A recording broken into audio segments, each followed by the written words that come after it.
make tiny sofa for babies. அதாவது எனக்கு தான். நாங்க ரெண்டு பேருமே சோஃபா மேக் பண்ண போறோம், அதுவும் எங்க அக்கா கூட. அடி அழகா சிரிச்ச டேபிள் அதுவும் எங்க அக்காவோடது, அதுவும் எக்ஸ்ட்ரா ஷார்ட். ஒரு பில்லோ, ஒரு பெட்ஷீட், அதுவும் இல்லாம இதை நாங்க ரூம்ல இருந்து சுட்டிட்டு வந்துட்டோம். சோஃபா மேக் பண்ணலாமா? பண்ணிட்டா போச்சு. நான் பக்கத்துல பண்ண போறாங்க, நம்ம சைலண்டா போய் நிக்கலாம். ஓகே, நம்ம சோஃபா மேக் பண்ணலாம். ஃபர்ஸ்ட் வந்து இந்த மாதிரி ஓப்பன் பண்ணி வச்சுக்கலாம் டேபிளை. நெக்ஸ்ட் இங்கே கர்வ் வருதுல்ல, அது இந்த சைடும் இந்த ஃப்ளாட்டாக இருக்கிறது செவுத்து பக்கமாகவும் வச்சுக்கலாம். ஓகே, ஃபிட் பண்ணியாச்சு. இந்த மாதிரி ஃபஸ்ட்டு ஃபிட் பண்ணிக்கோங்க. நெக்ஸ்ட் வந்து ஒரு பில்லோ எடுத்து அந்த ரெண்டு ஓட்டைக்கும் நடுவில் போட்டுருங்க. இன்னொரு பில்லோ போடுங்க, அப்போ தான் நம்மளுக்கு சோஃபா மாதிரி இருக்கும்.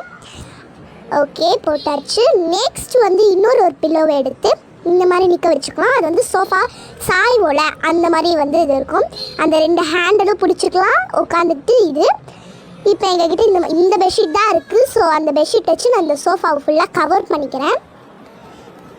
ஸோ பெட்ஷீட்டை ஃபுல்லாக போட்டுட்டு அப்புறம் வந்து அந்த எட்ஜஸ்லாம் வந்து கொஞ்சம் கொஞ்சம் அப்படியே சரி பண்ணிக்கிட்டோன்னா நம்மளுக்கு ஒரு சோஃபா மாதிரி வந்து நம்மளுக்கு ஃபீல் வந்துடும். அதுக்கப்புறமா இந்த சைடு, அதுக்கப்புறம் இதே மாதிரி அந்த சைடு நம்ம வந்து அட்ஜஸ்ட் பண்ணிக்கலாம். இப்போ வந்து இந்த மாதிரி கீழே இருக்கிறத வந்து நம்ம கொஞ்சம் எடுத்து விட்டுக்கலாம். ஆனால் வந்து எனக்கு இது பிடிக்காத மாதிரி தோணுது.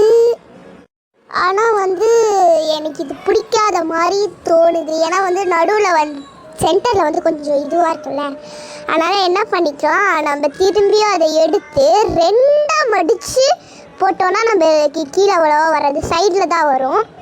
ஓகே, இந்த மாதிரி ஃபஸ்ட்டு நம்ம ரெண்டாக மடித்து நம்ம ஃபஸ்ட்டு பண்ண மாதிரியே ரெண்டு பில்லுக்கும் நடுவில் இந்த மாதிரி கேப் உருவாக்கலாம். அப்போ தான் வந்து சோஃபா மாதிரி நம்மளுக்கு ஃபீல் கிடைக்கும்.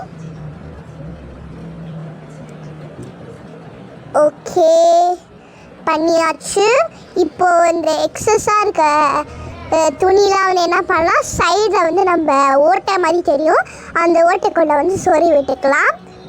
இப்போ வந்து உங்கள்கிட்ட ஏதாவது ஷால் இருந்துச்சுன்னா அந்த ஷாலை வந்து மேலே டிசைனாக போட்டு விடுங்க.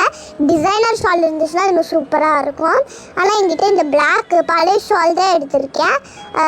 இது வந்து ரொம்ப பழசு, நாங்கள் வந்து நேற்று க்ளீன் பண்ணும் போது எடுத்தேன். ஸோ அதனால் இது இந்த சோஃபா வந்து எப்போவுமே இங்கே தான் இருக்கும்.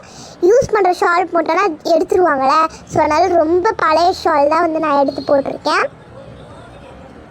நீங்கள் வந்து மாற்றினா இது பண்ணிக்கலாம். ஆனால் நாங்கள் வந்து இது ஃபுல்லாக இங்கே தான் வச்சுக்க போகிறோம். என் தம்பி தங்கச்சி உட்காந்துறதுக்காக தான் இது நான் ரெடி பண்ணுறேன். இது எப்போவுமே இங்கே தான் இருக்கும். அதனால் நான் யூஸ் பண்ணாத ஷால், கிழிஞ்சு போன ஷாலை தான் வந்து இதுக்கு நான் இது பண்ணியிருக்கேன்.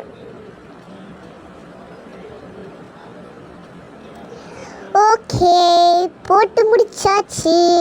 உட்காந்து பார்க்கலாமா? செம்மையாக இருக்குது, எனக்கு ரொம்ப பிடிச்சிருந்து.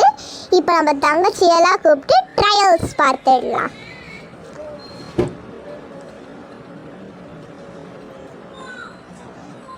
சூப்பராக இருக்குது அப்படின்னு என் தங்கச்சி சொன்னான்.